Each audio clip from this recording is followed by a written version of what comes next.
Now, let me preface this by saying that I realize this is not a big deal for like 99% of people out there. Whoa! First to second gear, baby! They say open with a joke. I am the joke. But you heard the preface. This is not a big deal for most people. But for me, this is one of the biggest struggles I've had in my entire adulthood, okay? It truly has been a struggle. So today, I'm gonna tell you what it is. I'm gonna tell you why it's a big deal to me. And I hope that by sharing this, I can inspire somebody to follow in my footsteps. I don't know. You know, that really sounded wrong. I am not an inspirational person. 99% of what I do is considered the don't do this example. Oh, look at this.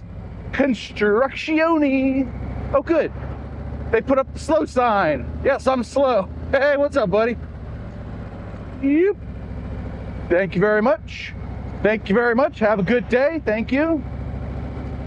So what did your old buddy John do now? Can I go through here? Yeah, I can go through here.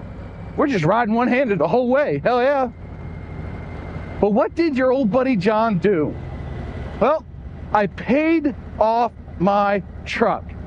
And I can hear you now. You're groaning. You're like, John, we're a minute into the video and you paid off your truck?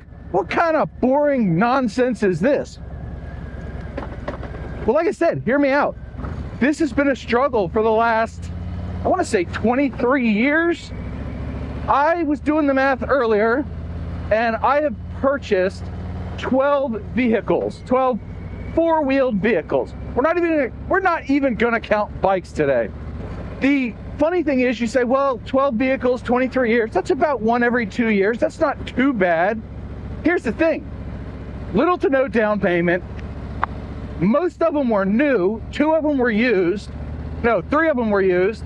And the last 4 of them have been in the last like 11 years.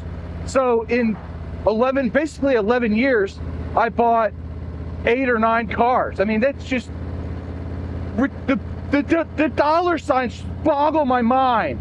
It's ridiculous. I need coffee. Coffee makes everything better. Now, granted, we're not talking Rolls-Royce and Bentley and Mercedes and Lexus. We're talking like Fords and Chevys and a Honda and a Nissan. But for somebody who was in their 20s living in this area, I mean, it's expensive around here. Cost of living, cost of everything else. And then every car you want to buy, it's like, oh, but so-and-so has, you know, a fancier car. Oh, let's go. You know, so you buy the first car, and I bought my first car. And in case you think this isn't a big deal, I was talking last night with a friend of mine who I have known for 25 years or so, and he rode in my first new car, and the first car I ever bought, he rode in it the first time I drove it to work. Yep, we got in an accident. A cop hit me. Yes, a city cop, and I won't say which city, sideswiped me, trying to avoid hitting a busted-ass Volvo that he was tailgating. I you not.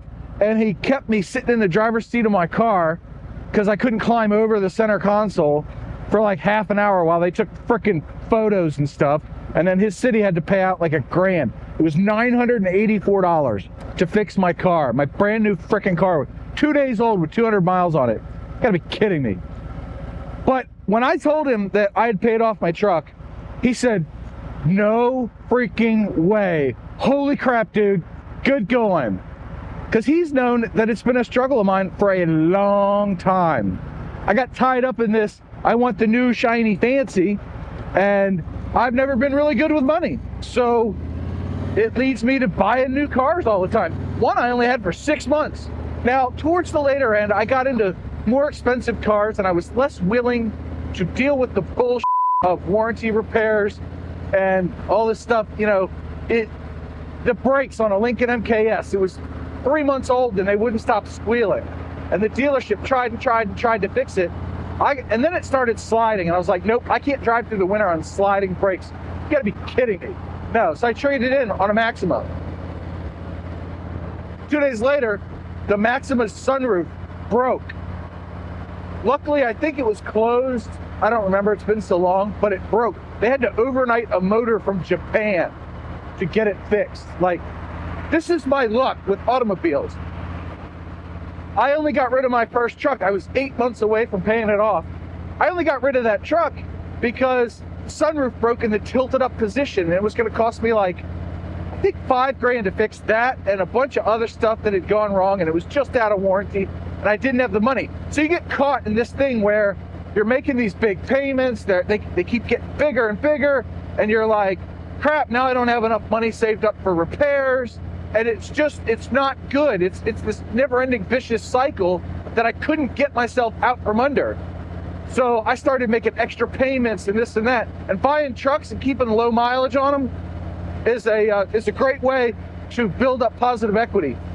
My first 2 trucks traded into the Ram, one after another, bing to bing. Each time I traded a truck in, I had $15,000 in positive equity. This after rolling $13,500 of negative equity from the Lincoln into the Maxima, and then $6,500 of negative equity from the Maxima into my first F-150. That's big. That's a chunk of freaking money that just blown. No freaking reason. So I'm not good with money. Exhibit A and Exhibit B is my Lego collection, which could buy me a Z900 RS, brand new off the showroom floor, by the way. And my GoPro collection, all 4 cameras, the laptop, all the vlogging stuff I bought. That's several $1,000s too. I'm not good with money. You're gonna stay over there, right? Good, good. Good job. We're gonna give you a thumbs up. Thumbs up, good job. Hey, it's your old buddy John. Hey, you know what? I never welcomed you back to the channel, so if you're still watching, welcome back to the channel. If you're new here, this is the kind of stuff I do. Yes, I take unimportant things and uninteresting things and I make them interesting. So that brings us up to recently, and I had a discussion with my wife. Now, those that have been following the channel for a while know that my wife paid for this bike, my 2019 Street Glide. She did not want me having a loud ass truck.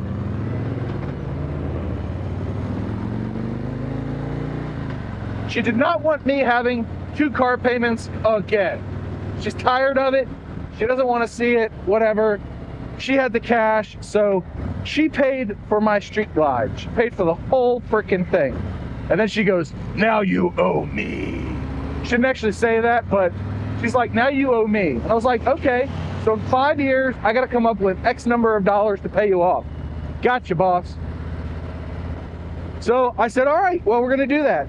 So I've been paying extra towards that, and I managed to save up more, and I didn't realize it for a few months, but I had more than enough to pay off my truck in that account. So I had this conversation with her.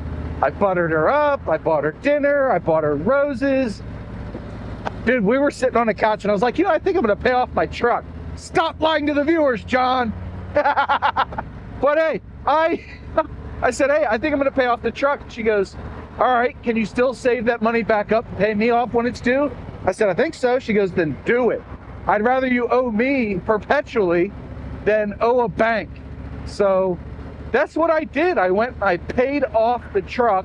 Now I got to pay this thing off with the wife.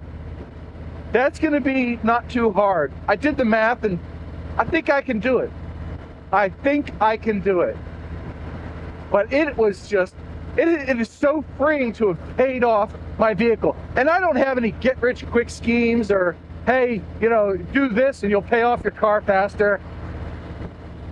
I will tell you 2 things about the loan. One, I paid an extra $100 a month, and it said your next payment is due in July of 2023. And I've had that truck 3.5 years, so I'm already like 9 months ahead or something. But more importantly, I forgot the rest of my thought. No, I logged in and I saw that my next payment, because the balance is $0, the next payment is December 31st, 2099. Like, that's hilarious. So hopefully in the next couple of weeks, I will have a lien release. Yeah, baby. Need that lien release. Get that monkey off my back, as they say. Now I have no debt except to my wife and the mortgage company. And this was all very, very freeing, like I said, because I'm gonna be able to buy more Legos and vlogging gear And I said Legos, I know. And then I'm gonna buy more motorcycles. Don't tell my wife. And don't worry, she doesn't watch these videos, so she's not gonna see this. But this is a huge deal. This is like 23 years in the making. I finally got that yoke off my neck. I'm no longer plowing the field for the banker.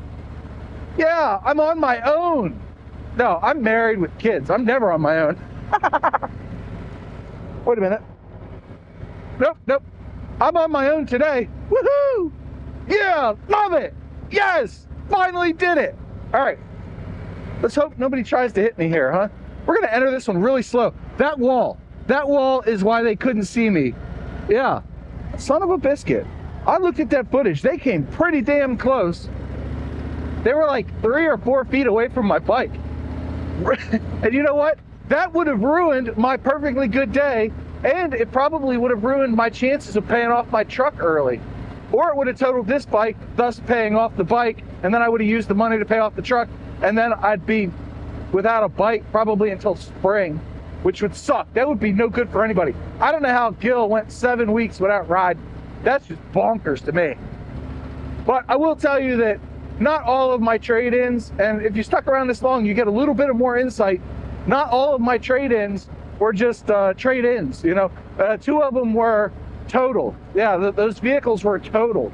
So they were undrivable, and they were paid off post-haste. The insurance check got those. So those 2, yeah, but the rest of them, it was like every year or 2. John got a new car. John, you know, set your clocks back. John bought a new car. You know, and they kept getting more expensive. My God, I can't believe that the sticker price on my truck was like 3 Big Macs shy of 70 grand. That flies in the face of everything I grew up with, where my parents had no car loans. They drove like $6,000 and $8,000 cars, something like that. So they weren't driving like hoopties, but they also weren't driving brand new stuff. And my dad actually thought I was kind of crazy when I took out a loan. He was like, get the 3-year loan, you'll pay it off sooner. Having debt is bad. And I was like, yeah, Dad, I got you. Yeah, 20 some years later, finally, Dad, I got you. You're up in heaven, smiling down, going, my boy finally paid off a loan. Now, that statement is 90% true. I did pay off my Vaquero. Yep, I paid it off in about 2 years. Yeah, I took a 5-year loan on that too, I think. But I paid that off in like 2 years. Maybe it was a 3-year loan. I forget now. But I paid that off. That was really cool. Anyway, where we're at indicates that it's the end of the video, and that guy is all up in the intersection. But now's the time to do a jump off. Yeah, we're gonna do a jump off real quick. I'm gonna park the old Harley here. Whoop. Oh, look at that. This is the next thing to get paid off. Try not to back into stuff here. The 2019 Street Glide Special, baby. Looking sharp today, other than the bird crap on it. Yeah, love this bike. Absolutely love this bike. Hey, we're gonna get a light soon.